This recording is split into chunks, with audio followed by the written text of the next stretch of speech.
Muy buenas tardes a todos, buenos días o buenas noches si nos están viendo a otra hora y bienvenidos a esta webinar número 28. En esta ocasión vamos a hablar de un tema que es un poco más desconocido que otros temas de los que hemos estado hablando hasta ahora, pero es verdad que es un tema muy importante, sobre todo cuando hablamos de todo lo que tiene que ver con nuevas tecnologías, el mundo de los adultos mayores, etcétera.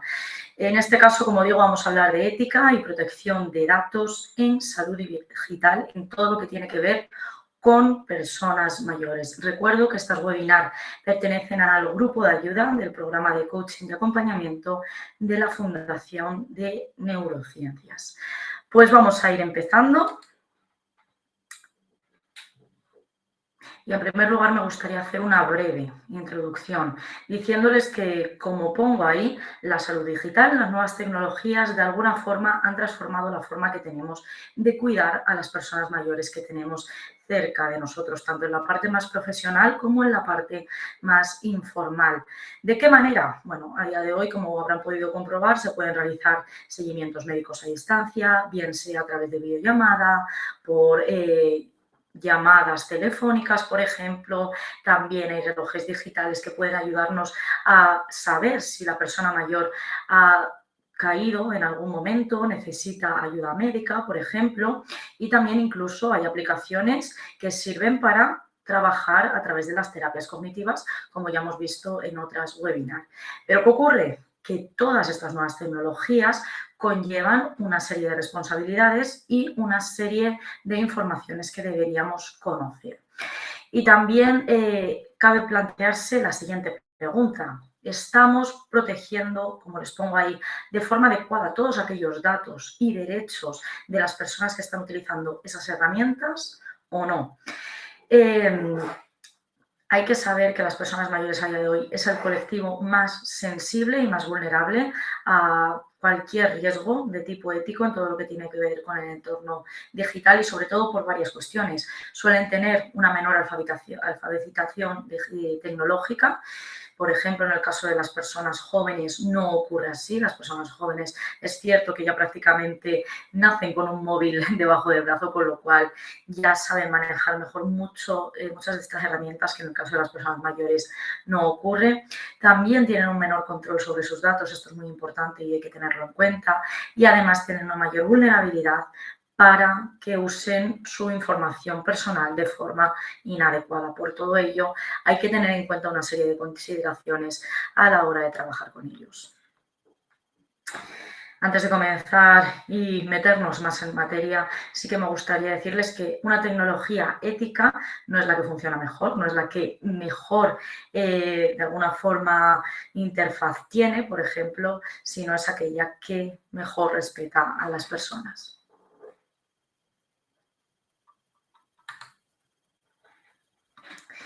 Vale, ¿por qué es tan importante hablar de ética en este contexto, en el contexto de las personas mayores? En primer lugar, hay un número enorme de nuevas tecnologías que aparece cada día y estas nuevas tecnologías no siempre van acompañadas de una supervisión ética constante y suficiente, es algo que tenemos que tener en cuenta.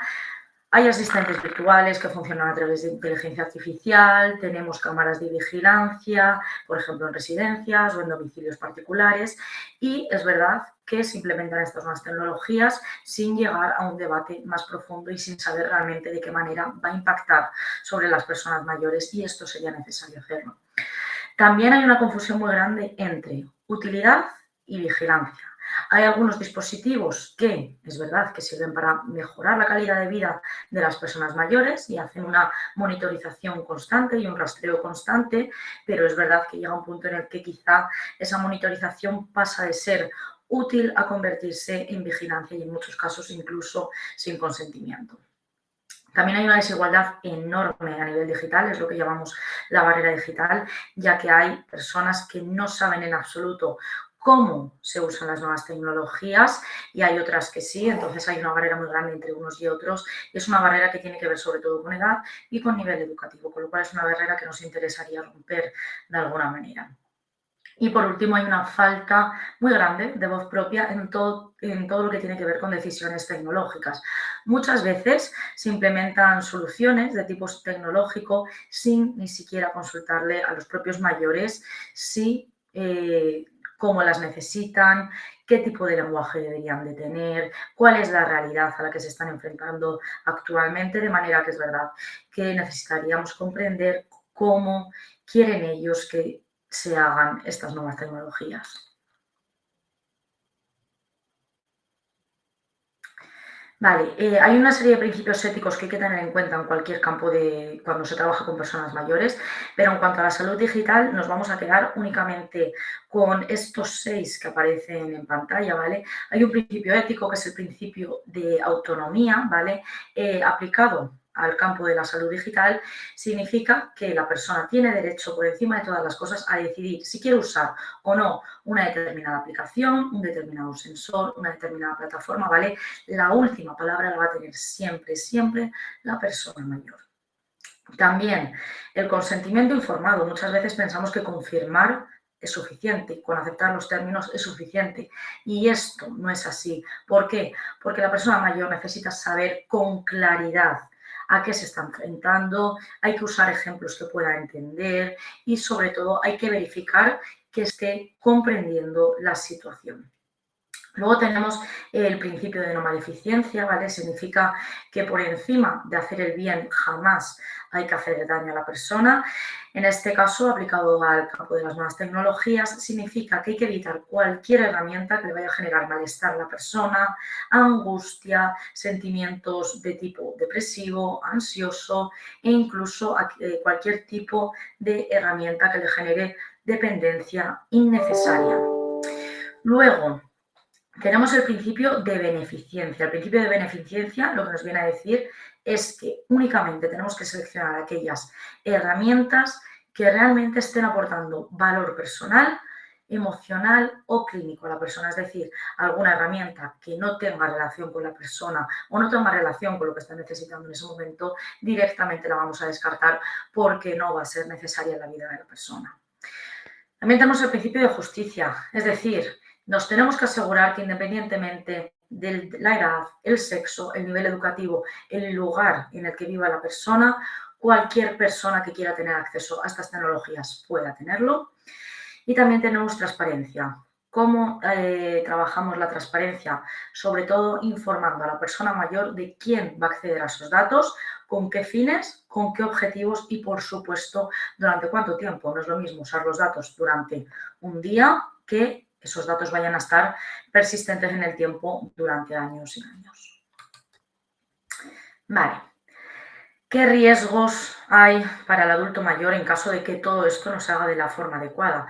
Hay una serie de riesgos, sobre todo a nivel tecnológico, por ejemplo, filtraciones de datos sensibles, datos de salud, datos personales, hábitos, rutinas de la persona, ubicaciones en las que se suele encontrar a lo largo del tiempo, estados emocionales que tenga la persona a lo largo del día. Todos ellos pueden ser obtenidos sin suficiente protección y sobre todo muchas veces sin avisar a la persona de los riesgos que conlleva el haber obtenido todos estos datos. También hay aplicaciones que comercian con la información, hay que tener mucho cuidado con esto, porque es verdad que hay aplicaciones que recogen datos más allá de los puramente necesarios, mucho más allá de lo que realmente está necesitando la persona, y ya no es que los recojan, sino que los acaban compartiendo con terceros, lo cual acaba conllevando un gran riesgo. También hay dispositivos que son inseguros por naturaleza o que incluso están mal configurados, sensores que no tengan cifrado, aplicaciones que no tengan actualizaciones y que permitan hackeos a la larga. Esto, por supuesto, no es culpa en ningún caso de la persona mayor, sino a veces son simples errores informáticos, pero que es verdad que hay que tener en cuenta. También hay una serie de riesgos que llamamos humanos y sociales, por ejemplo, consentimientos no comprendidos. Es ese momento en el que la persona firma un consentimiento, dice que ha entendido todos aquellos aspectos legales, pero que de alguna manera, a la hora de la verdad, por el lenguaje que aparecía en ese consentimiento o por el tipo de información que había, realmente no estaba comprendiendo. También Control sin consentimiento. Esto ocurre a veces en los casos de cuidadores, profesionales o incluso familiares que activan diferentes dispositivos o aplicaciones sin preguntar a la persona de la cual se va a hacer ese seguimiento, por ejemplo. Y luego también puede aparecer dependencia tanto emocional como tecnológica. Llega un punto en el que hay personas que creen firmemente que si la aplicación o la herramienta tecnológica que están utilizando no van a poder cuidarse, de manera que se reduce bastante la confianza que tienen en sí mismos y se reduce también mucho la autonomía que tienen. Vale, hay una serie también de ejemplos que deben revisarse, por ejemplo, para que veamos situaciones reales que pueden aparecer en el día a día. Una situación muy típica, instalar una cámara en la habitación de una persona mayor sin consultarle. Aquí estamos vulnerando completamente la intimidad de la persona. ¿Qué sería lo ideal? Buscar métodos alternativos a esa cámara de vigilancia 24 horas y, en caso de que no quede otro remedio que instalarla, siempre explicando el motivo y obteniendo el consentimiento de la persona. También, otra situación que puede aparecer, el uso de una aplicación que comparte información médica con terceros sin avisar. ¿Cuál es el riesgo? Que se pueden llegar a comercializar estos datos. Siempre hay que leer la política de privacidad, tanto de las aplicaciones como de las herramientas, e intentar que las aplicaciones que elijamos estén avaladas por organismos públicos más que privados. Y por último, otra situación que puede aparecer es esa firma del consentimiento en la sala de espera, sin tiempo, sin explicaciones, sin darle tiempo real a la persona para leerlo, de manera que ese consentimiento se convierte en un consentimiento no válido. Siempre hay que explicar verbalmente a la persona qué es lo que está firmando, hay que permitirle preguntas y, por supuesto, darle tiempo para decidir. Vamos a pasar a una serie de recomendaciones, ¿vale? Para un uso ético y seguro de todas estas aplicaciones y estas herramientas. Si nos vamos a ese nivel más individual o familiar, siempre tenemos que intentar que la persona esté comprendiendo lo que firma y asegurarnos que realmente esa persona sepa lo que está firmando. También tenemos que intentar promover la participación en la decisión de qué aplicación quiere usar la persona y de qué manera quiere hacerlo. Como digo, usar solo aplicaciones y plataformas que cumplan con la ley vigente actualmente. También sería muy interesante poder incluir algún tipo de sesión de formación o de psicoeducación sobre todo lo que tiene que ver con herramientas digitales y aplicaciones de tipo digital. Y, por supuesto, siempre tiene que ir por encima la voluntad de la persona, lo que quiere la persona, por encima de lo que nosotros creemos que es lo conveniente. Se puede aconsejar, pero nunca se puede obligar en estos casos. Vale, si nos vamos a un nivel más profesional, un nivel más institucional, como puede ser un hospital o una residencia, siempre, por supuesto, partimos de ese consentimiento previo. Lo ideal sería tener unos protocolos ya diseñados sobre cómo se usan estas herramientas con personas mayores. También habría que evaluar de alguna manera los impactos emocionales, sociales y éticos que tenga sobre la persona, no solo lo que ocurre a nivel funcional, sino todo lo que hay más allá. Sería muy interesante también establecer mecanismos de supervisión y auditoría en entornos como residencias, por ejemplo, y implicar a todos los miembros de la institución en lo que se va a realizar, psicólogos, médicos, geriatras, juristas, etc. Vale, ¿qué ejemplos podemos poner a nivel de lo que se consideran buenas prácticas en todo lo que tiene que ver con la tecnología ética? Hay una herramienta que se llama MyEsfera, que es de España. ¿Y por qué la traemos aquí como ejemplo positivo?